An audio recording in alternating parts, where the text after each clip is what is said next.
et bienvenue dans l'Angle, l'émission qui décrypte l'actualité avec méthode, avec rigueur et surtout avec l'intelligence journalistique.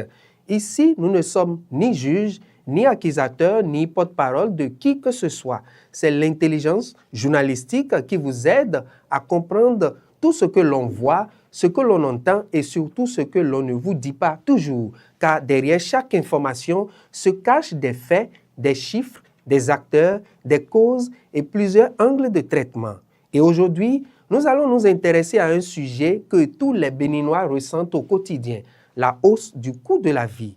Mythe exagéré, réalité prouvée ou responsabilité partagée.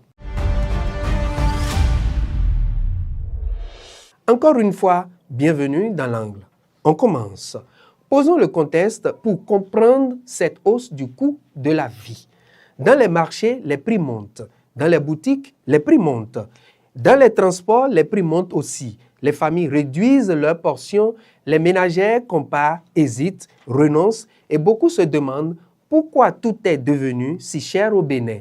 Pour répondre, je vous propose un travail simple. Nous allons regarder le problème sous plusieurs angles, comme le ferait un journaliste professionnel.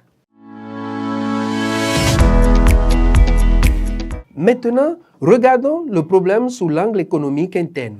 Qu'est-ce que le Bénin produit réellement et comment cela influence le coût de la vie? Première question, est-ce que nous produisons suffisamment ce que nous consommons? La réponse est bien évidemment non. Et c'est un point essentiel car le Bénin importe une grande partie de ce que les ménages consomment, riz, huile, poulet, blé, produits transformés et même certains légumes hors saison. Cela veut dire que notre panier dépend de l'extérieur. Et quand le transport coûte cher, quand le dollar monte, quand les intrants deviennent rares, les prix locaux montent automatiquement. Un pays qui produit peu dépend beaucoup de l'extérieur alors.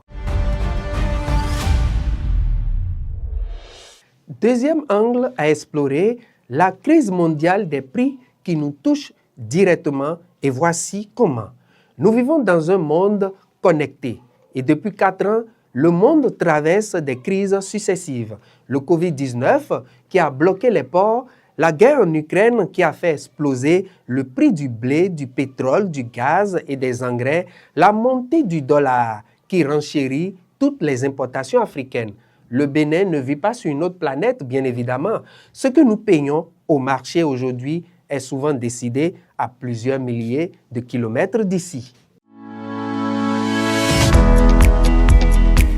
Un troisième angle à explorer, l'angle des acteurs locaux, spéculation, marge commerciale et comportement sur les marchés qui influencent directement les prix que nous payons. Donc, attention, tout n'est pas de la faute du monde extérieur. Il y a aussi des pratiques locales qui aggravent la situation. Certains commerçants stockent, attendent la rareté et vendent plus cher. Certains grossistes fixent les marges exagérées et parfois les prix montent. Montent simplement parce que quelqu'un a décidé qu'il devait monter quelque part. Ce que l'on appelle ainsi la spéculation. Et elle existe partout où le contrôle est faible. Le journaliste ne dit pas « les commerçants sont responsables ». Le journaliste dit « vérifions ». Qu'est-ce qui relève du coût réel et qu'est-ce qui relève du comportement humain? Autre angle à explorer, l'angle saisonnier qui nous montre comment la période de soudure influence les prix. Entre récolte limitée et disponibilité des prix, certains montent naturellement. Il y a ensuite un facteur que l'on oublie souvent.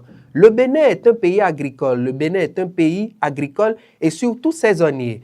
Entre avril et juillet, les réserves de maïs, d'arachide, d'oignons, de manioc diminuent. C'est la période de soudure et les prix montent naturellement. Cela ne veut pas dire qu'il n'y a pas de crise. Cela veut dire simplement que la saison a changé, c'est-à-dire comprendre l'actualité, c'est aussi comprendre le calendrier agricole.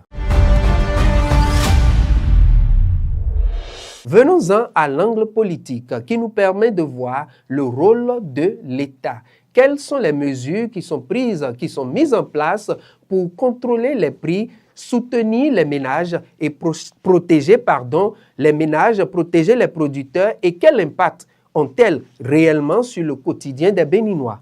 À cette question, nous dirons simplement que chaque gouvernement au Bénin, comme ailleurs, essaie d'agir sur les prix à travers les subventions aux engrais, les réserves alimentaires, les prix planchers pour protéger les producteurs, les programmes de soutien aux ménages. Mais la vraie question est la suivante. Ces mesures arrivent-elles réellement jusqu'aux consommateurs? On se demande où se perdent-elles dans la chaîne de distribution entre ce que l'État décide et ce que le marché applique.